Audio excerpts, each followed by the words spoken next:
大家好，我是邱平，我现在在江西的一座大山里面。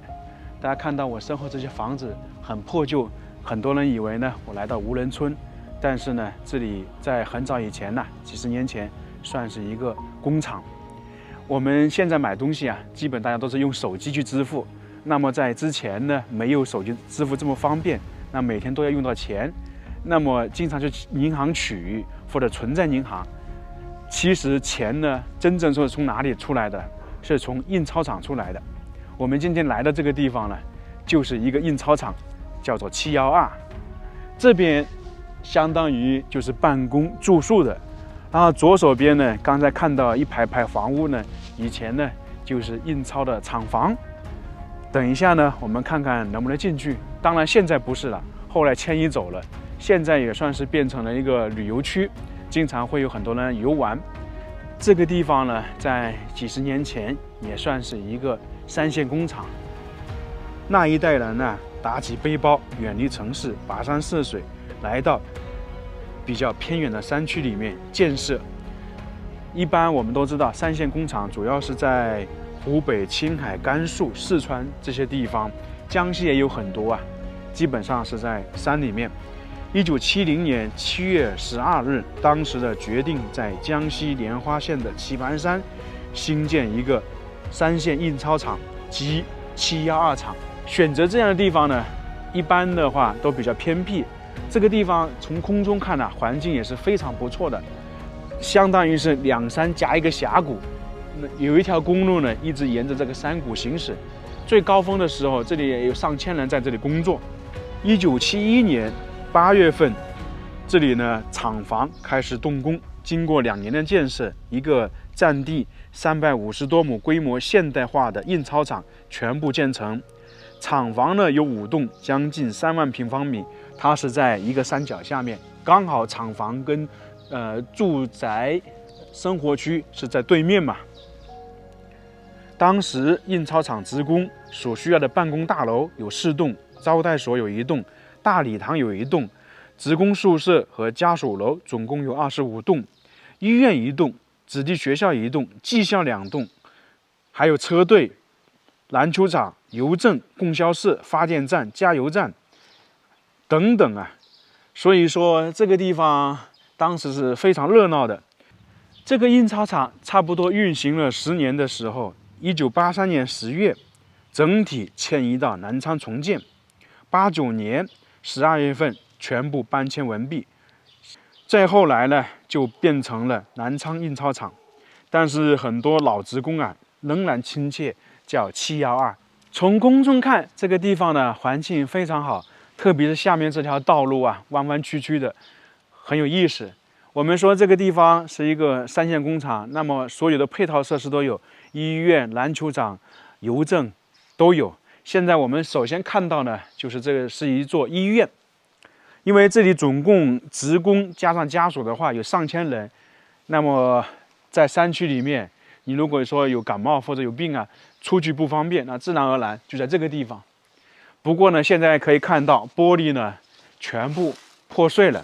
那这里还贴了个标签，因为这个地方现在整体在开发嘛，所以呢，基本上医院也好，篮球场还有学校都有。大家一来到这个地方就知道这个建筑当年是干嘛的。我们现在来这里看看能不能进去。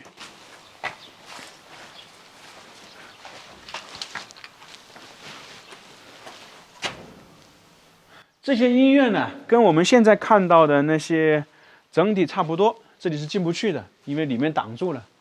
我们现在看到那一排的房子啊，上面写了712造币厂旧址。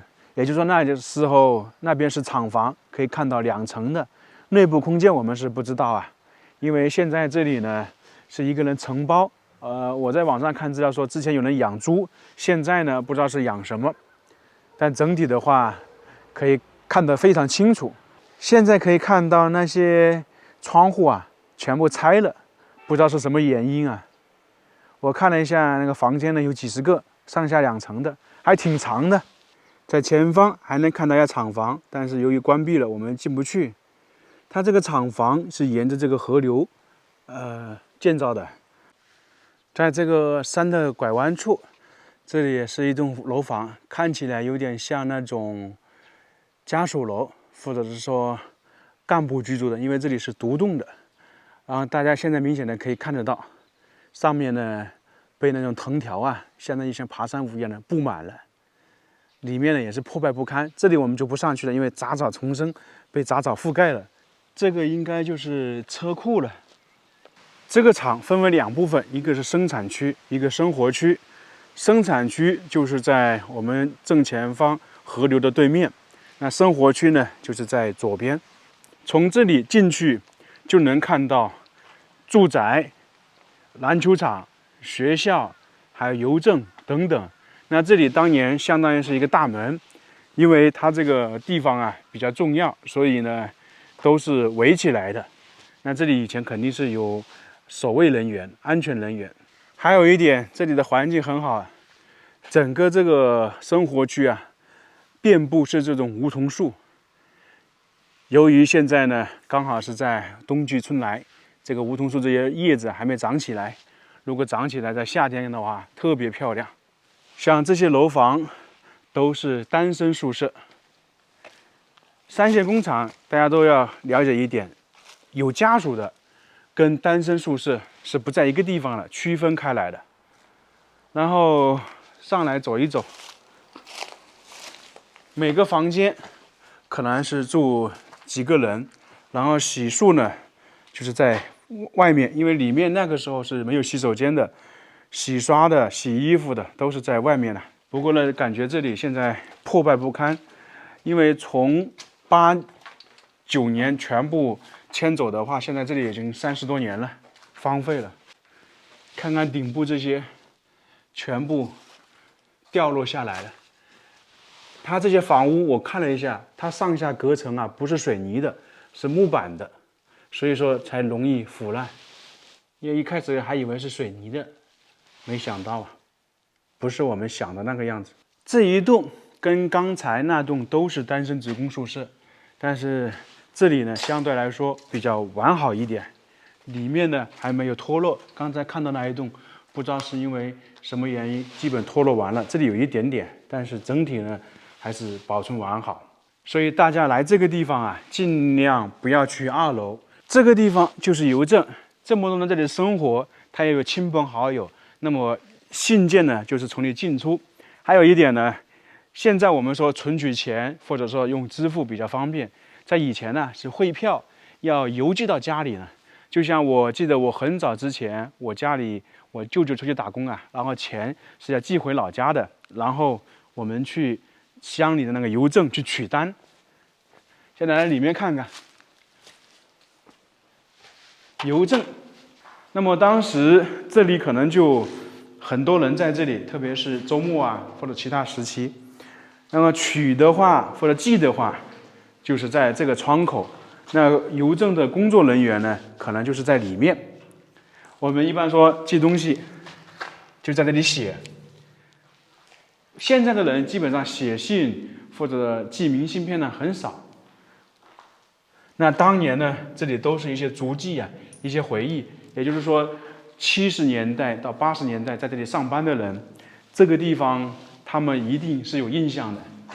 在邮政旁边，这里还有一个大的房屋，窗户和门都比较大。我猜想呢，这里可能就是以前的供销社啊，相当于现在的超市，里面空间还挺大的。来看看，其实就相当于现在的超市嘛。那里面可以摆放很多生活物资，因为这里生活了上千人嘛，每天的吃的、喝的、玩的都需求量很大。这里好几栋红砖的房屋，这几栋就是干部宿舍，里面的空间相对大一点。单身职工宿舍呢，可能是2个人一间。那这里的干部宿舍可能是1个人，相当于一个小套房一样的，有1间或者2间，我猜想是这样的啊。这个地方我们一开始说大概有25栋职工宿舍，你像这些呢，应该就是有家属的人就住在这里，1房1厅或者是2房1厅。当然了，这空间呢相对来讲是比较小的。这些房屋呢，就能浓浓的看出上个世纪60、70年代的模样。这些房屋明显的可以看到上面被藤条爬满了，相当于爬山虎嘛。因为里面那些阁楼啊，相当于是木板弄的，再过几十年，那这些不知道变成什么样子了。因为现在很多木板中间的阁楼都已经腐烂了，那再过几十年，估计呢会倒塌吧，有可能。整个这片生活区都是依山而建的，也就是说，根据山体的结构，房屋呢并不是在一起，也可以这样说吧，逐层或者环绕。这里2栋，那个地方2栋，因为全部是在一座大山上面，经过30多年，都是现在这个样子。如果没有腐烂，没有荒废，改成民宿，改成一个旅游区，还是非常不错的。这些房屋呢，都是属于宿舍。在这个地方还有一条小路上来，以前可能很多人下班就通过这条小路走，但现在呢，由于草太茂密了，所以就不行。看了这么多，大家觉得是不是非常可惜？我估计再隔个一段时间，弄不好都会倒塌了。这上面的草啊，真的比人还高。我们逛了这么久，没看到厨房，这是为什么呢？因为那个时候的工厂基本上是食堂，家里是不开火的，开水还有呢吃饭都是在食堂的。这个大家看影视剧应该也经常能看得到了。走了这么多房屋，我们先来找一个家属楼里面看一看。那这里当年是一家，一进来呢，相当于是一个小的客厅。那客厅过来呢，就是一个简单的卧室。因为整体的布局隔了几十年，我们也看不太清楚了。基本上就是一室一厅，然后可能这个就是放一些东西、放一些杂物的，相对来说比较小。这么多栋房子，或者说白送你一套，要不要？荒废了挺可惜的。我们一开始说打造成民宿，打造成旅游区，或者打造成那种历史遗迹，还是不错的。